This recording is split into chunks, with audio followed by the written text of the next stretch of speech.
Alors, Xpeng, Rostyle son G6. Oh, la face avant, j'ai du mal à m'y faire, hein, la face avant quand même. Hein. Je préfère encore le modèle Y, quitte à choisir. Hein. C'est trop arrondi, hein, je trouve, en fait, la face avant. Le modèle Y est un poil plus anguleux. Alors, c'est pas non plus le Cybertruck, mais je trouve que ça le fait mieux, avec un peu plus d'angle. Faut pas que ça soit trop comme le Cybertruck non plus, quoi. Faut un juste milieu.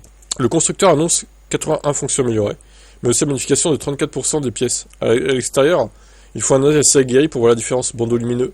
Avant d'une seule pièce et léger déflecteur sur le rayon, pas de quoi changer la physionomie de l'auto.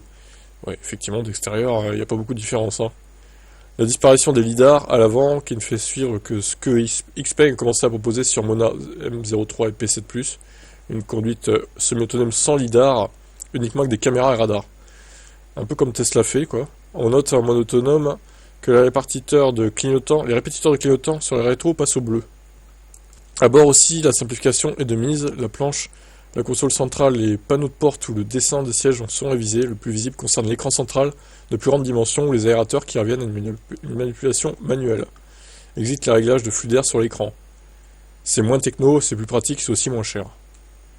Pas de changement du côté du moteur ou de la batterie, a priori. Ok. Bon. Je trouve qu'en noir, il passe mieux que les autres couleurs.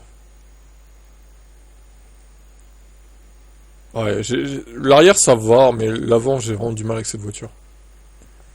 Il fait un peu monospace aussi, je trouve. Un peu arrondi comme ça. Bon, bref, restylage, mais sans trop cette foulée quand même, hein, Xpeng.